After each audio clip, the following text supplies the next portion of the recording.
The topic I'm going to be speaking on for this segment is silver, the canary in the gold mine. And it talks about the silver as a leading indicator of the change in the basis. And we've heard this, just today, this morning, when the reports came in about the premiums being paid on eBay, there was a difference between the premiums paid, the higher premiums were being paid on silver than on gold. All right? And it goes to the heart of the matter. And what is the heart of the matter? Well, the real heart of the matter in terms of the basis regarding gold and silver as opposed to grains, which is the traditional market in the basis, was that it's sensitive to different demands. All right?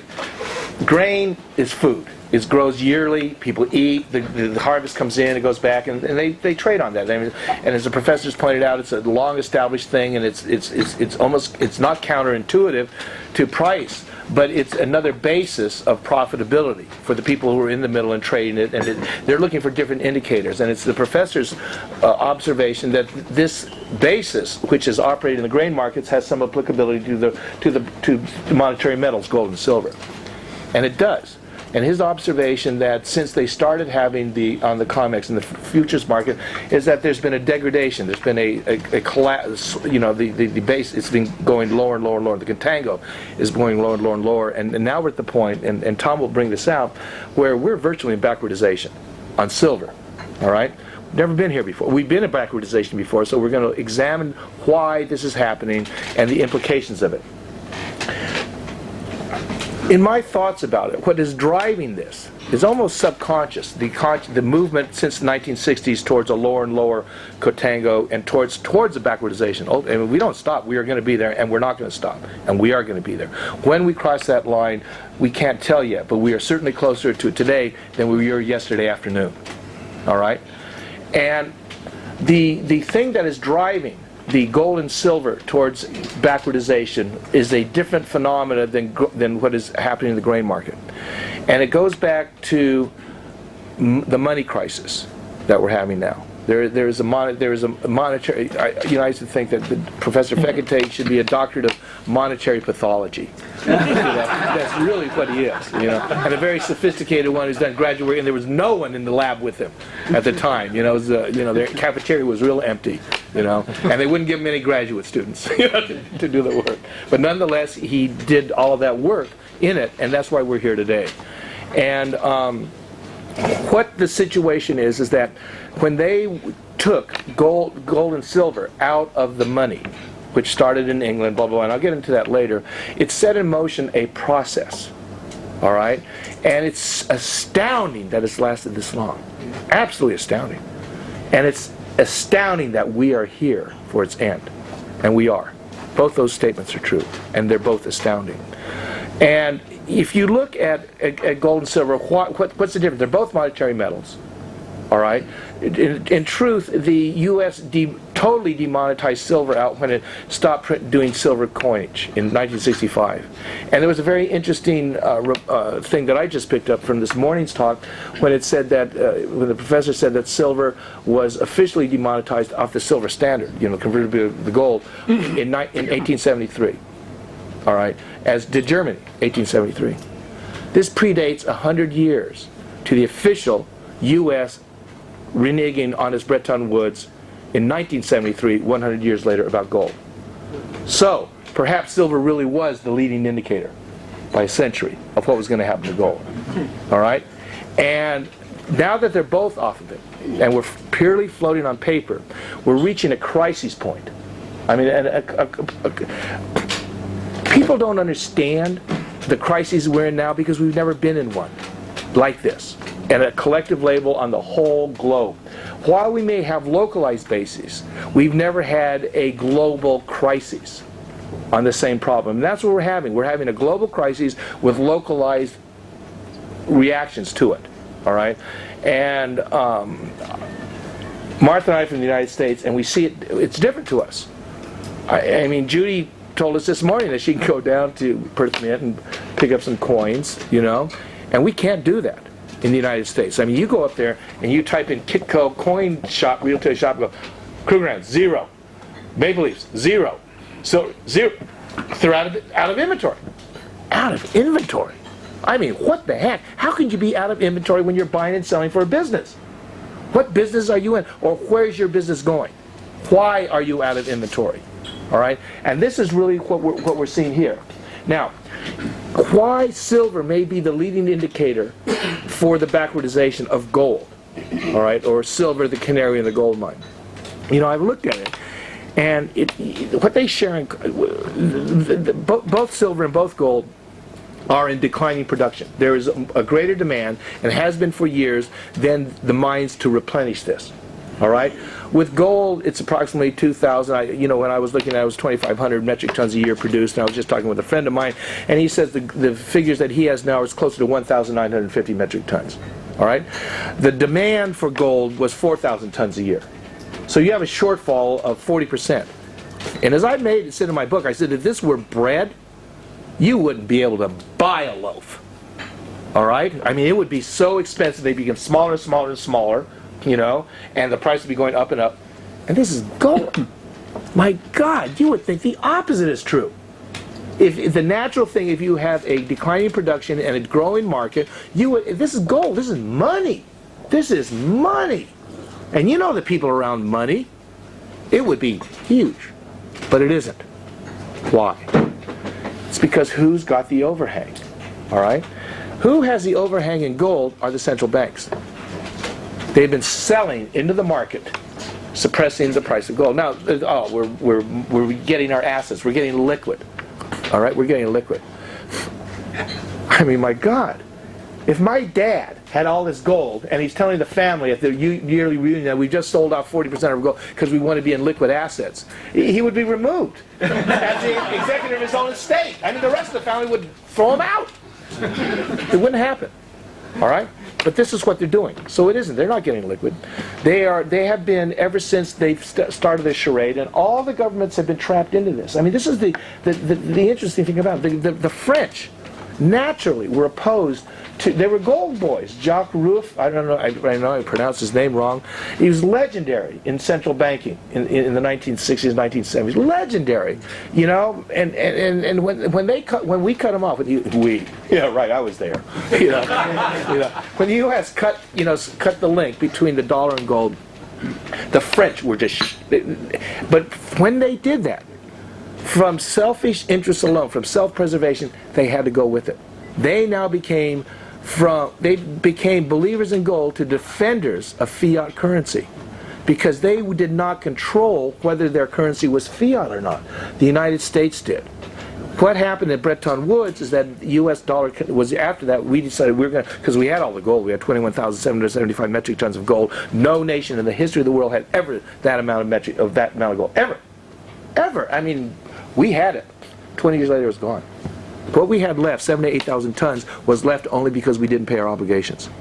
We owed thousands of tons more. All right? We just basically said, game's over, we're keeping what we have, we're not going to pay you. Now, you know, I read a paper by Kenneth Rogoff and Carmen Reinhardt, and they're brilliant people. And there was a paper on sovereign defaults. And they said the U.S. has never had a sovereign default. I mean, my God. I mean, maybe in a classical sense, you know, they didn't have a sovereign because they kept paying down their debt, all right, with paper or what they owed. But in terms of defaulting, on a sovereign default on an obligation, this was huge. This was so at the heart of the matter that it went over their heads, or they cleverly decided to ignore it. Or if they wanted to point it out, he wouldn't be a professor. He wouldn't have been a professor at Harvard. You know, and he wouldn't have been chief economist at the IMF later. All right, you don't say the emperor is naked and stay in his employ. All right, and so we've got a situation like that, and that's why it's so hard to read and to tell where we are, where it is, and why is it happening the way it is. All right, and to me, one of the most important words in analyzing what's so is the word intent. Look at the parties and look at their intent.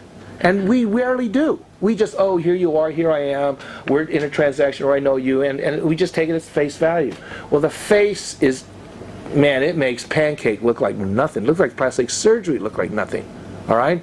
But if you understand the intent of the parties, it starts to fall into place. It starts to become clear why they're operating as they are. All right? And the fact that they're so different than you and I, that makes it even more opaque. Because their intent and why they're there is very different than why we are here. All right? We're economic apostates. We're on the edge. We're seeing this, and we're the non-believers. All right? And it is in everybody's position in the game to be believers, including the French central bank. I mean, I don't know if they're different. I'm sure they're different than they were, 40 years ago when Mr. Roof was, their legendary head. Now I'm sure they're paper boys. They're not going to hire a gold man. He just was tossed out with the bath and baby water. A central banker, yet he truly believed in holding to the truth, which is gold. And there was nothing they could do about it. But once you see who's on the other side, who's running the game, and why they're doing it, it all begins to fall into place. And it's a terrible place it's falling into, and we're falling with it. But the thing with gold and silver is this. The reason why gold has stayed out of backwardization is because the central banks have been selling their tonnage, vast tonnage in the market. When gold made a spectacular run a year ago at this time, it was to hit 1,033 in March. And I'm not sure where it started, because I really don't watch. It's there. I buy it, I keep it, I look at it, but that's what it is. We hold our positions, and that's it. And some people are in and out. People in Martha and I, we're not. But when gold was making a spectacular run from, I think, in the 700s, it's got to be up to 1,033 in March. At that time, the Swiss National Bank, gotta love those Swiss. Boy, gotta love those Swiss. This is the power of paper. The power of paper has bought not only off politicians and governments, it's bought off the people with an instinctive belief in the very things that held the game together. I mean, if anybody believed in gold, it was the Swiss. All right? We all went to paper. The Swiss tried to hold the gold. And what happened is that their currency became so expensive, they couldn't sell a candy bar, they couldn't sell a Swiss watch, they couldn't sell a Swiss pen. It became so expensive. So they threw in the towel. And boy, did they throw in the towel. They went over to the other side completely. They were well paid to do it. Don't worry about it. Those paper boys, they print the paper. They print the paper. There's a reason why UBS and why they're there. Why the Swiss bank sold 22 tons of gold into a rising market last fall. Imagine what the price of gold would have been had they not sold 22 tons into that market as it was skyrocketing upwards. Here we are. Okay? So that determines what the gold market and the price of the gold market is. Central bank overhang over, selling out of their stores. They're selling the people's patrimony. They're selling their nation's wealth to keep the paper game going. All right, and they only have so much gold, and the game is still going, and we're very close to the end. The difference is in regards to the silver market is that you don't have a huge overhang, a governmental overhang, except perhaps with the Chinese, and we don't know. The Chinese aren't talking, they never do. Not even to each other. I'm Chinese. All right? I'm not trying to talk, but compared to other people. But intent. Intent is there, and I knew it. All right? I knew it. And so the thing with the silver is that you don't have. This is terrible. It's horrible what we're talking about. I mean, it really is tragic. The U.S. did have silver stores. All right? When they stopped making silver coins, all right, in the 1960s. It's horrible. I'm thinking now. We had still at that time millions of dollars of silver in our treasury. In 1961, the President of the United States, John F. Kennedy, reversed 50 years of monetary policy and issued $20 million worth of silver certificates. Not Federal Reserve notes. Not paper backed by obligation, debt-based paper money. For the first time in 50 years, under Kennedy's executive order, he directed the U.S. Treasury, which had his support. They knew what was going on. They wanted to do this too. They issued $20 million of silver-backed U.S. money for the first time in 50 years. All right? Within months, John F. Kennedy was dead. All right? You can get mugged for your wallet because on the possibility he's got some coinage in it from somebody who wants it. But what he did is trillions of dollars were rolling. Trillions of dollars. John F. Kennedy's father, Joseph Kennedy, was adamantly opposed to the Federal Reserve. He knew what it was. He knew what it did to our country. I mean, I'm an American. And I come to you from a country that is so different than the country I grew up in. I was born in 1945. That nation is so different than the nation we have become. It is extraordinary. And it's a tragedy. It's a national tragedy that the nation does not even know yet. That's how tragic it is. All right? But John's father knew about the role of the Federal Reserve and what it played. And I'll get into it this afternoon. We become a deadbeat, we become a debtor. Because when you issue debt-based money over time, you're just going to have more debt. All right? It becomes harder to juggle. And Uncle Sam only has 2 arms. All right? And it's huge what has happened. But he issued the silverback paper out of the Treasury, and he was dead within months. His brother, who was just as opposed to the Federal Reserve, was killed even before the nomination. Oh, some strange guy, just like some strange guy killed his dad, his brother. Strange people, we don't, whatever. Had a couple investigations into it, realized it was all a sham. Nobody believes it, but nobody can do it. I mean, it doesn't matter. Nobody can do about it. We are all in a car not of our making, driven by a driver not of our choosing, in a world we had no idea we were coming into. But there's a reason we're here, and I think there's a reason we're all here today. And these aren't bad reasons, but it's very, very critical where we're at. So the silver, the government's, what happened after it was Kennedy, one of President Johnson's first act to succeed Kennedy was to roll back the executive order, recall every one of those $20 bills, and sell the silver out of the Treasury. Gone. We cannot do a silverback in any denomination now, because they made goddamn sure you couldn't do it again. All right? No, I didn't know LBJ was a monetary theoretician. You know that old boy from Texas? Held his dog up by the ears? I didn't know at 97 he thought, man, I think we ought to sell the silver today. What do you think, Ted? Well, that's a good idea, LB. And we sold the silver. No. That's what he did. That's what he did. So you've got a situation, you've got a developing monetary crisis that's set in motion by these folks, and it's getting worse. It's getting really bad. And so the difference between silver and gold in terms of backwardization is that the reason why it's still a positive contango in gold is that the central banks are still selling it into the market to keep it positive. All right? Because what silver and gold really are, they're thermometers. They're thermometers. All right? And, I've been listening to the professor for years, and I got to say, he is so much smarter than me that my brain power was only able to understand that he was speaking the truth, not quite understanding what the truth was or its significance. All right? But what he said, and why I realized he said you have to open the mint to gold, open the mints to gold and silver, is that it gives the people an alternative to paper. If they see the value of their paper disappearing as a natural instinctive move, they're going to go to where it's less, where it's safe.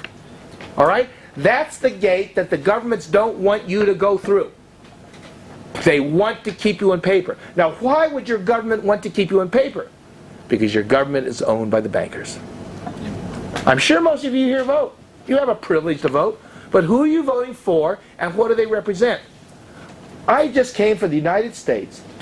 The bill, and Americans don't think. They just don't think. They really don't. You can tell we don't think. I don't have to tell you we don't think. You're going to look at us and go, my God, what are they thinking? Well, the answer's obvious. Nothing! We're not thinking. All right? But that $700 billion bailout bill, TARP, oh, put a cover over the problem. TARP! That's a wonderful cover. Cover it up! That's what it is. Cover it up with a TARP, plastic TARP. Okay? It had Americans hated it. They knew the bankers had been screwed. We're not dead yet. We're just dumb. All right? The Rasmussen poll said there was 11% opposition to the TARP poll. I mean, for it. Their poll showed that 11% of Americans wanted it. 11%. It's pretty close to 10. 11% not. Somewhere undecided. They know, but it was only supported by 11% of the U.S. population. It's a phone poll. That's a lot of opposition. All right? form of populist that doesn't think, read, or you would think care. You know? But that's a very low levels of support for a huge bill. Who supported the TARP bill was the President of the United States, the leaders of both political parties, the leaders of the House, the Senate, and Representatives, and both political candidates. Now, if you were looking for some votes, it seems to me you could have said, hey, I'm against this thing, and swung it in your favor. Especially when the vote, you know, your swinging was 6.55%. All right? You could swing it, come in your favor. But no one did. Because they're owned. They're both owned. All right? By the same people that have brought you that little piece of paper that you call money. That piece of paper is not money. That piece of paper is a government-issued coupon with an expiration date written in invisible ink. And the fact that you're all carrying around and go buy a sandwich this afternoon is that it doesn't change what it is. Martha and I, we bought some euros because we're going to Europe next month, and the dollar was abnormally high. Now let's lock in some euros. So we went to Travelec, and sitting on their little cover was, due to financial volatility, today we are not buying Argentine pesos, Brazilian reals, Icelandic krona, and a couple other things. And we're, wow, that's stunning. We were in Argentina 2 months ago. We had a little can, of our Argentine money. Why buy it back? Because we're going back, so we keep these cans of money floating around on our dresser, for the time we go back there. And we had a can. And if I took that can down to Travis, they wouldn't give me anything for it that day. That's scary. That's where we're at now. Okay? So you see, we're in the middle of a game where the governments are trying to keep this thing going. Not trying, they're doing a good job. But it's got an end game. They're able to control the gold contango more than the silver because they don't have silver. All right? They have gold, and they've been quite successful at it. And because they're the ones on the other side of the table still propping it up, you've got gold still more positive than silver. They can't control silver. They can do a lot of things. They can go in the futures markets. They can manipulate. They've got the bullion banks behind them. They're doing everything they can. But here we are at a point where it's almost into backwardization. In fact, it is in backwardization, truly at the local level in the United States. All right. So silver is the leading, is the canary in the gold mine, and the gold mine it's about to collapse. All right, so we see evidence. We have evidence. It's going on right now in front of us. All right, so this is where we are, and it's a terrible situation. It makes me sick to think about it, but it doesn't change it. It's like I used to say years before when I started looking at this, it's like working for the CDC, and you hear about this thing going on in San Francisco. They call it Gady, but you're not quite sure about it. And then all of a sudden, the guy in the next lab down the hallway figured out this is a virus. Oh my God, this is a virus. This is what it is.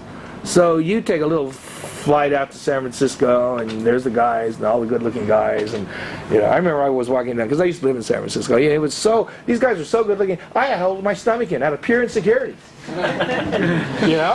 Just I didn't want to look, like my stomach was sticking out. And here we are. In the last year, Martha and I have been in London, we've been in Hungary, with the doctor to Argentina, and we're walking around and we see these people, and we know that we're at the end. It's like being in San Francisco in the early 80s and knowing that virus is going to take it down. It's going to change their lives forever. And this is what's happening with our monetary systems. All right? This is why we're here. This is why the few of us, and there's a few of us, and I know you all have the same experience in your families. Here you come, and they sort of, when's he going to talk about that gold and silver shit again? And you're talking, the relatives have money. Oh no, you're telling me to sell my house. Oh, jeez, I just, people move away from you. Everyone has that experience. I don't care who you are, what country you're in, you have that experience, and this is what's going on. We are watching something extraordinary happen. We're watching the end of system and the beginning of a new one. And I think really what the thing is that you've got the governments on the other side, that silver is the leading indicator because of who's on the other side of the fence. All right, and it's pushing up against it now. We're here at a critical tipping point. And this is where we are, folks. And we all know where we're going. I mean, some of us more than others know where we're going. And the truth is, whether you know it or not, we're all going to end up there, whether we know it or not, and we've never been there. So what I want to do is I want to turn the rest of this time on this front of the subject and have Tom Szabo, Tom is the guy on the basis. He's been looking at it in a highly technical view. He's a former auditor, and he brings that skill set to this very complex system, to an area that the Professor Fekete looked at out of curiosity and thought, maybe there's something going on here.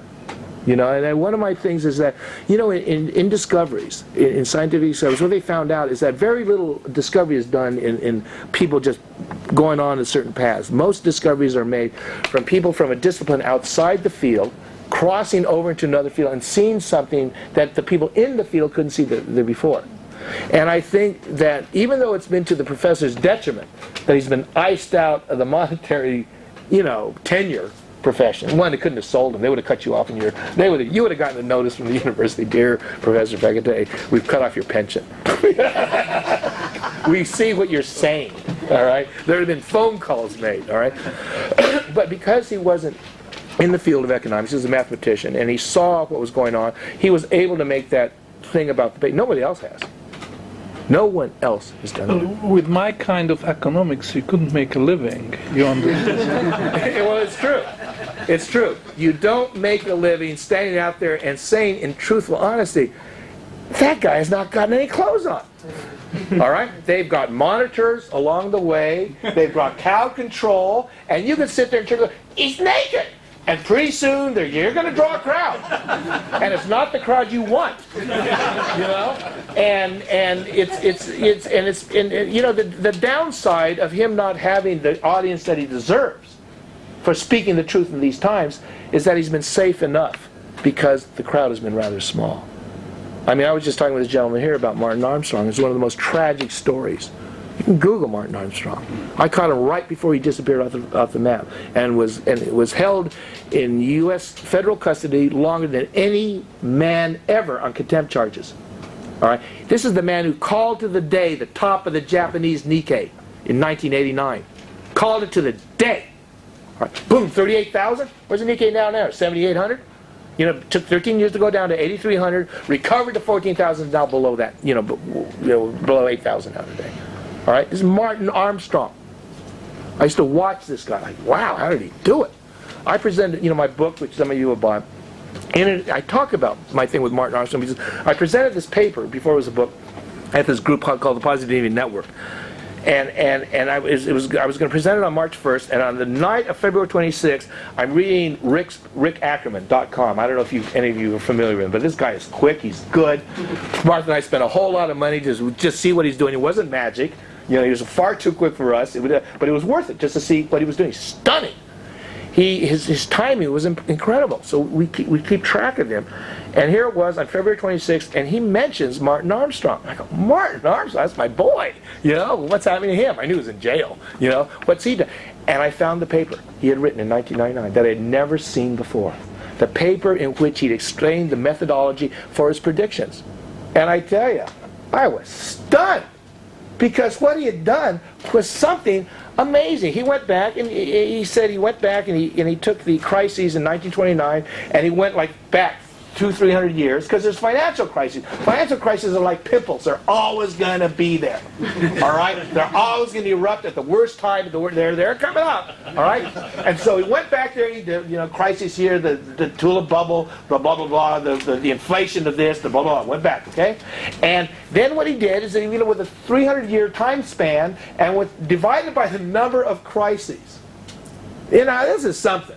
He didn't take some algorithm and do some derivative magic and, blah, blah, blah. No, he took the time, divided it by the number of crises. What is 10.6? 8.6. What is it? 8.6. 8.6. 0.6. Had to divide that into months. You had to figure out days. That's what he did. And he went, my God, they started lining up. And he's telling you, you're reading this and you go, my God, look what he did. They lined up. And then what would you do? What would you do if you were Martin Armstrong, had taken 200 years of history and divided by the number of financial crises, and it lined up? I think the next thing you do is you go forward. All right? You go forward. And one of those forward dates was the day the Nikkei collapsed, started its downward path. Wow! Well, here I am in 2007, February 26, reading Martin Armstrong's paper for the first time, and he says that the next turning point is February 27th. Mm-hmm. I mean, I was reading this February 27th because it was right after midnight. February 27th, holy smokes, that's today! All right, February 27th. What happened on February 27th is nothing compared to the swings that happened today. But it was something then. The Dow Jones dropped by over 500 points to recover 449, down 449. Whew. Wow, something's going on. There he is. So he did it, he called it the day, and the boy's been in jail ever since. All right? On what pretext? Contempt. Because they've accused him of something, and he cannot get to the documentation to prove that it happened because it no longer exists. So therefore they're accusing him of withholding it. So all his legal arguments, and by the way, his lawyer has been murdered. And that was in Vanity Fair, the murder of his lawyer. It's an amazing story. It's an amazing story, and I hate it. It turns my stomach. I hate the fact that John F. Kennedy was killed months after he issued the silver certificate. I hate it. It turns my stomach. Lincoln created the greenback. And was It's a assassinated. debt-free note, and he was also murdered. Yes. Now, trillions are at stake. We have these little bits of paper in our pocket, all right? And the professor has Florence in his, which I know he's sitting there watching, all right? But he's also a Canadian citizen, so I know he's got stuff over here too. So he's got to watch two things, all right? And here we are. Here we are on this day, heading into tomorrow, which is going to be different than today, and it's what it is. And I'm glad all of you are here because it makes this kind of dialogue possible. And it's still on. And I should have given you more time, Tom, but this is the guy. Yeah, he's right about that too. But this is the guy. This is the guy, Tom. Well, I think maybe what makes sense is we've heard your sort of theory on why, and I think mine is somewhat similar actually now that I've heard yours, but maybe we can hear the professor on why you think that silver would be the canary and the monetary mine, gold mine, whatever it is. Well, first of all, I want to make that clear. Can I just interrupt you and grab that copy? The photo, this one? This one. What that one? And the book. And the book. He's going to see if you know this stuff without notes.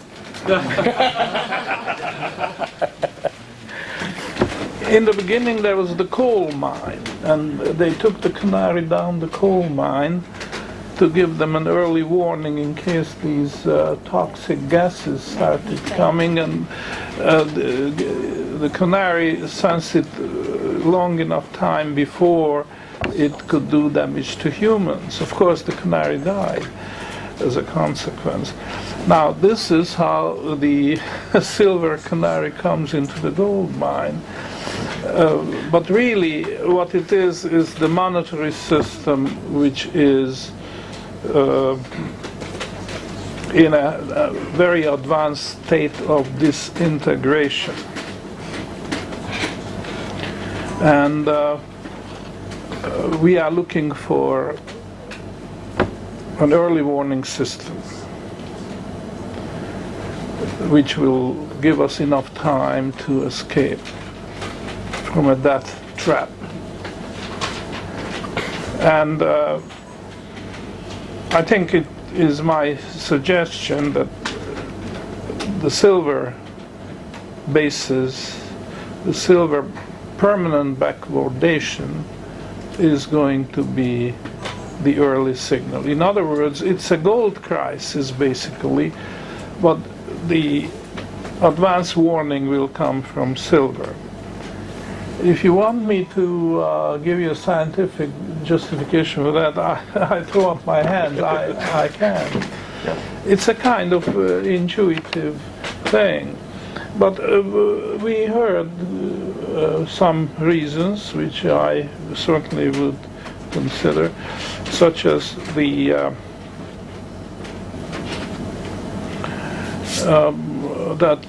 silver has been demonetized before gold has, and as a consequence, there is less stored silver in government vaults. Governments are vulnerable. Governments are naked, short, or the emperor doesn't have a clothes.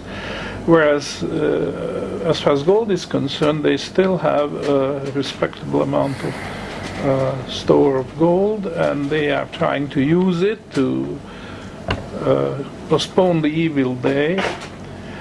And then there are many other things. So all this led me to say, you are watching for the last contango in Washington, and that means the silver backwardation. When silver contango is never ever to come back in terms of the gold price, that's it. So I'm sorry, I have to disappoint you. Oh, you're not disappointed. No, I it was isn't. just wondering what you're, Yeah. if there's something else that you would add to that. No, not much. Perhaps in the discussion it will come out. Yes. Darryl, could you please estimate for us your personal opinion about how much unencumbered gold the US government still owns?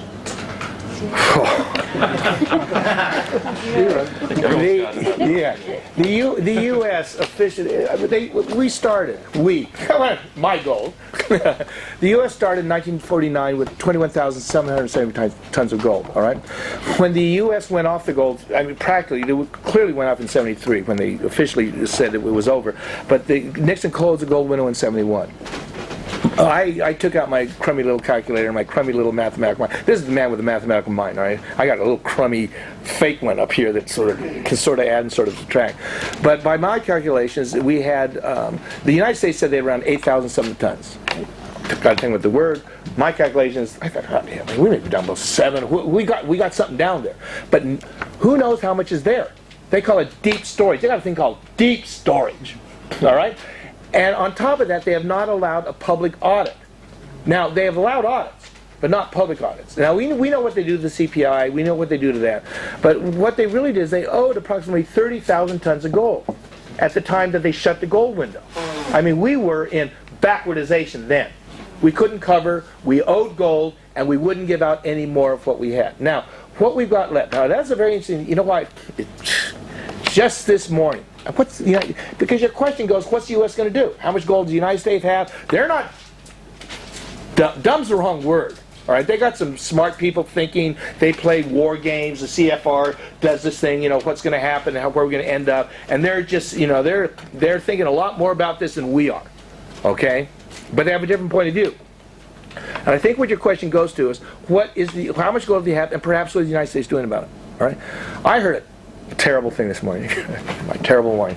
A call from an associate of mine, and he's very, very well, he's into this gold thing. He was one of the major gold traders in North America. He knew, in fact, how I knew he was sort of real, we were talking, and I mentioned Ferdinand Lips, who the professor won the award for his bank with their gold. All right, gold trader out of Switzerland, Bank Lips, and he knew him.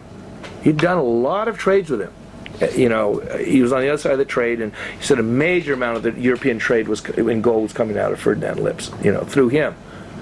And he mentioned this morning, because I told him we had a guy here from Perth Mint, what was going on, and what our group was looking at, and stuff like that. And he said, he's heard rumors that the United States has a forward contract for 20 years worth of gold, or 100 years worth of gold.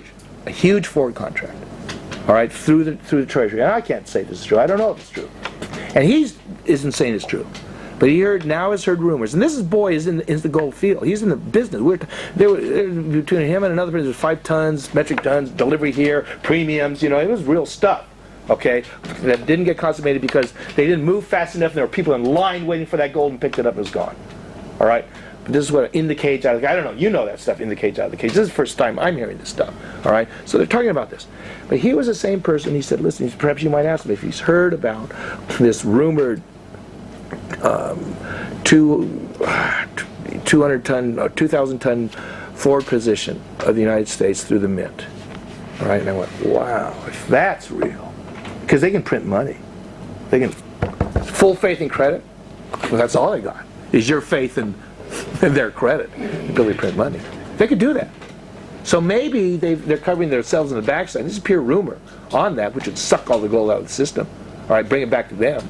You know, they own the exchanges basically. I mean, who's going to stand up to them? They still got a AAA rating on their bonds because they can print paper. All right, and we're midst of this game, but that changes the dynamic significantly. It puts them in a position, you know, of not being victims of the game that they even created. But who knows? These are just rumors floating around. What we know is that gold is disappearing. The United States will not allow a full public audit of their gold. They've got this thing called deep storage. They've got it, people looking at it. They've got excuses for it. All right? And they've got a thing where the IMF said that at least gold still counts as gold on deposit. And that's real good.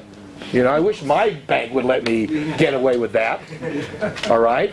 And so it's all charades, and the people who keep the rules are in the charade. They're not going to say the emperor has no gold. So how much gold the emperor has, or how much clothes he has, really, that's a really good one. Does he have any? You're asking, does he have briefs? What do you think, Darryl? This guy really down to that loincloth? You know? Does he got a loincloth brief, a cannon bath towel? You know? Or has he got Secret Service people standing in front of him so you can't tell? You know? I think it's the latter. I don't know how much they got. I know that their official figures are around 8,000, 8,000 so many tons in deep storage. How much is there? How much we don't know. I know Volcker. People admire Volcker for the bravery he showed in 1981 for slamming up the interest rates of 21%, driving me out of business. But he did a good thing for the country. He really did. But I went bankrupt at the time. And here's this man who was in the game. And he said, "We learned too late that we should have managed gold more aggressively." All right. This is one of the boys. And so they know. Maybe you should have addressed that question to Paul. All right, you know, or Alan, the successor of Paul, who went public with his comments that the U.S. should not get rid of its gold reserves because there could be a war when you won't be able to secure military supplies against anything but gold. Right. And you probably also know that during the Vietnam War, American pilots were issued emergency ration, that was food, but also gold coins. Yeah, British sovereigns, right? I think. Yeah, British sovereigns, yeah. Very few people remember that, but this is a fact. And I am amazed that Alan Greenspan made this remark in public. Yeah. Well, he also said, and I have this right up here, is that controversial comment about central banks stand ready to lease gold in increasing quantities should the price rise back in 1998. And a lot of people take that to mean that that's an admission that the central banks at all times, tend to depress the gold price. But I have a slightly different take on it, which was that this is a warning, in effect, to people that could take delivery of large amounts of gold not to do it because we will swamp you with gold before you have the chance to drive it up, the price up to some level. That's right. It's an open threat, is what it was. And the interesting thing from the perspective of the Canary and the gold mine is it kind of plays into that because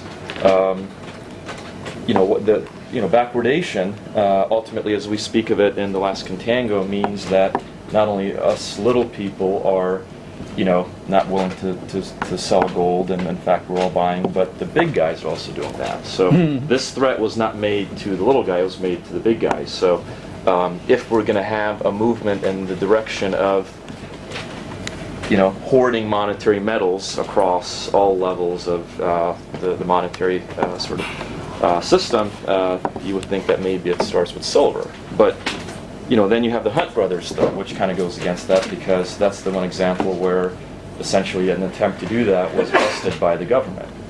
Whereas there was a threat by Greenspan that you shouldn't do this, there was an actual, an effective sort of a takings, right, that was done with the Hunt brothers when they tried to do that in 1980.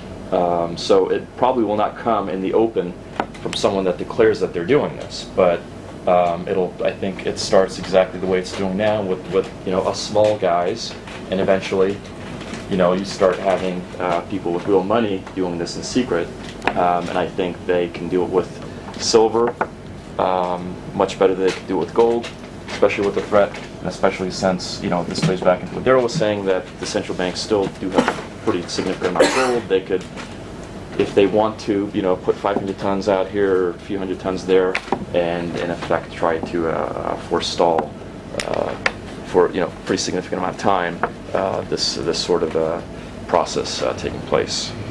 Something came to my mind during this discussion, which might be relevant, and that's the question of a corner. Corner is an attempt to buy up the supply so that you have a monopoly and dictate the price. And that's what the Hunt brothers were trying to do. Now, the question is, if you want to corner gold or you want to corner silver, where is your better chance? Now, you said the Hunt brothers example show that they don't have a good chance cornering silver. In the open. Oh, in the open. Wow. Yeah. you gotta differentiate that, and I think they also went, when they couldn't obtain enough, physical silver, they went to the COMEX and started buying up the contracts. That's right. But they I wanted think to take delivery. But I think they were, in some ways, eventually, but they didn't take that much delivery of any of these futures contracts. But I think they changed the rules. They didn't allow them to. But I think my point is that they almost got too greedy, or they got too ahead of themselves. And had they just simply, kept buying physical silver, somewhat on the slide, but not, as it became available, over time, I think they would have gotten further, and it would have gone away from the idea of trying to corner the market, because if you're going to corner something, you want to use leverage, obviously, and that's what the futures provided to them. And I don't think without the futures, it would take them longer to accomplish the same goal that they use as a defense, in court, to say that, well, no, we were actually buying silver to protect our wealth, or our purchasing power of our empire here, which is a good reason to do that. If you're buying physical silver, it's not as good a reason if you're buying COMEX futures contracts. Here's a question for you: is Warren Buffett a latter-day bunker hunt? He sold his positions, but now he's a big proponent of America will come through this because it always has. So I think he's playing a party line. If he is one, and he's doing it in secret, he's maybe learned a lesson. But at one point, he was openly buying silver. At one point, he sold it. And then... But that he made a mistake openly buying, I think, because it drove the price up. In fact, the reason partially the price was driven up is because his wonderful brokers let it be known to some of their friends and family that Warren's buying. Yeah, he's big orders, and so was the price had been chased up, so he actually made most of his purchases. I think some people said 5. I heard that his average purchase price was like 7, in the high 7s, and it was pretty close to where it topped out. So he actually was taking advantage of it. So if he is sort of a latter-day version, he wasn't very successful in his first attempt. But then he made the announcement that he's out of silver now. The question is, can we believe him? That's right. Is he saying the truth? Perhaps he's continue buying. I don't know. I'm just asking. My guess is probably not through Berkshire Hathaway, but personally, he could be. He would be in silver. He may be. It's hard to tell, but if I was someone like that, I certainly would not announce this, given the experience with the hunts. I certainly wouldn't be doing it necessarily through futures, Yes. Just what's going on with Barrick Gold? Oh, Strange there. Barrick. This is a man who, Barrick. Barrick. See, and it's not just Barrick. It's like silver resource. I mean, this is deep stuff. All right. And I have a tendency to go paranoid. But Barrick is the largest gold producer in the world. Okay, so they own more of the gold. All right. And the professor has a long history with Barrick. He was pointing out that, hey, you guys, because he had shares in him. He's a smart guy, and he's going towards retirement, and he's going, listen, this is, I'm going to buy shares in Barrick Gold Mine, and it helped me, my nest egg will get bigger. Well, what they did is they broke open his eggs, they sold them. They stole him. He went there and his eggs, all of a sudden, they were losing value. They're getting smaller and smaller and smaller. So I had more than Barrick shares. I had Barrick leaps. Oh, yeah. So he was playing on the upside. Okay. Barrick, you got to realize its intent and who these players are. They, as just like we're sitting around trying to figure out, well, should we buy silver? What are we doing? How are we in our little domain to stay afloat? And not be collapsed by this thing. The boys at the top figure out they have a whole different view than us. All right, and so they look around and they know gold and silver are in play, are real. They're real fact. They're trying to control that thermometer. So they basically cut a deal with Barrick. Barrick is in the boys' club, as was Anglo Gold Ashanti. Wasn't George Bush Senior? Oh yeah, he's director of Barrick. Okay, and then on the backside, the U.S. gave Barrick absolute carte blanche with a large gold holding in Nevada. Just totally. They made a phone call. Approve this thing, cheap. Give it to them. So Barrick is in the bag with them. You got to realize that. They're all this stuff about the largest gold producer. I mean, your broker may believe it and try and sell it to you, but you should know that about Barrick. You should know that about Anglo Gold Ashanti. You should know that these people are carrying huge positions where they've forward sold their production at below cost, but they're 15 years out. Can you believe that? 15 years out. Because they figured, well, maybe if it's going to blow up, then it's come down. And we'll make it through the blow-up and pay off with cheap, 15 years out, they committed to sell the production. This is not only unheard of, it goes to the heart of the matter, who these people are, who they're in bed with, why things are the way they are. Now, again, I may be conspiratorial, but I just saw Brutus walking by and talking with some friends. So. They've gotten rid of most of their hedges, though, haven't they? They got rid of some of them. They're trying to buy down. They're just getting away from them. But they didn't get rid of most of them. Well, I think they got rid of all of their sort of straightforward sale hedges. Yeah. Now what they have are these. I forgot what the name they use for them, but it's they're saying it's assigned to a particular mine, and it's nothing to And so it's 1/3 of the total production over the 15 years. So there's nothing to worry about. It doesn't affect their other 9 mines that are unhedged. So they're trying to say that if you're gonna value this company, you're gonna value it based on okay, don't assign any value to this mine, but since all these other mines are unhedged, we should have this unhedged value to us. But of course, things don't necessarily work that way when much hits the fan. You had a question? There was a question down here? Yeah. Look, it just occurred to me that the question about the silver, cornering silver, hasn't China always been the corner? Hasn't China always cornered the market in silver? Don't they have... China is a very interesting thing in this game. They're late to the table, to the paper table. They were really early to the paper. They invented the paper table. They had paper money in the year 1000. And when Marco Polo went to China, he came back with the stories of what it was like. All these people eating with sticks or something, silks and stuff like that. What the Europeans couldn't believe was they used paper for money. They didn't believe that. They used paper for money. All right, and they had a history with it, 600 years, and then they outlawed it. You were never going to do paper again, and they did. They were totally on silver. You're right. China, not only in the West, but in the East, but in the West, silver has been the monetary metal of choice. It always has been. Gold is the metal of kings. All right, but so the Chinese have had silver. They have a long history with it, but it's not in terms of cornering it. But the thing is the Chinese have now found themselves trapped in a paper game. All right, but they came to the game late. All right, their leverage into this game was, and you never knew before it happened whether it was going to catapult them, and it catapulted them up. They became the sweatshop of the Fortune 500. All right, and they were able to do it so well and so quickly and adapt so quickly. They all of a sudden capitalism took all their capital, took it out of, denuded the United States, denuded everywhere, and threw it into China. And China has this quote wealth of paper money now. All right, because they're on paper, but they do have silver. And so my sense is that they're not as committed to the game as the Swiss, the British, the Americans, the Germans, the French are. They're committed to it because they're trapped in it. But they're not going to let loose their silver in it to save the paper game. I don't think. The question is not whether the Chinese are cornering silver, but can the Chinese threaten with a credible corner, threaten the rest of the world? And I think that's the real question, because very often you don't have to carry the corner to the bitter end. It's enough to He's right. That's interesting. threaten. Well, yeah, let me add another thing, which a lot of people don't talk about, but China, is a large user of industrial metals, and silver does have an industrial metal component to it.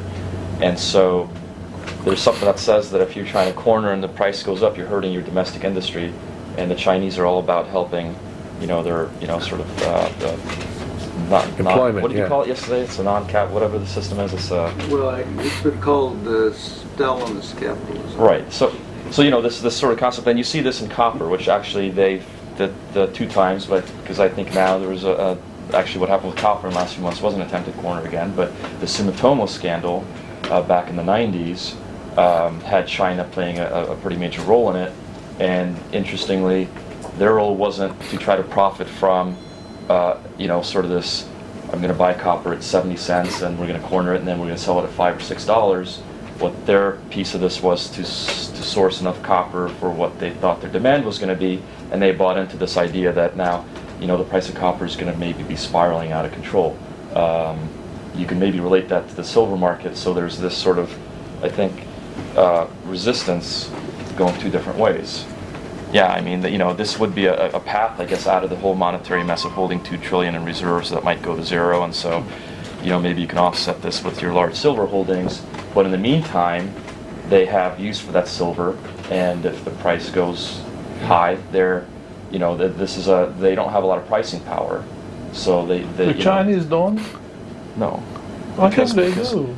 Not if you go to Walmart and you see that the toy that they sell that they for $1 to the U.S. is being sold for $10. I mean, the person making the money off of it is the brander, not the person. I that's thought you manufacturing. meant pricing power as far as silver is concerned. No, I'm saying as an input. So if the input price of silver, or any of the other, materials that go into making these finished products increase, then they would have to either, cut their margins or have to try to pass the cost along, and it's pretty difficult to do that in this world. But let me ask you the question.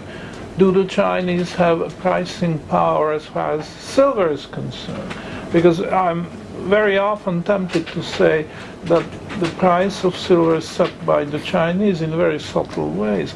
And for the time being, they want a low silver price. But the day could come when they say, that's it, now we have purchased as much as we wanted at the lower price. Bingo, let's go. Right. I think we're saying the same thing. But my point to it is that they have a legitimate reason beyond timing to have industrial costs be lower and the input costs. I mean, silver. They're into stockpiling while we're into just in time. Right, but part of their stockpiling truly is because they feel that the world has limited resources, and this is why they're in Africa and all over the place trying to buy up everything, because they see that they have a population that if they all reach the standard of living the same as the Western world, there's not going to be enough to go around. So of course you want to grab as much as you can. No, I want to ask the panel. We're saying we're trying to wrap up, but sorry.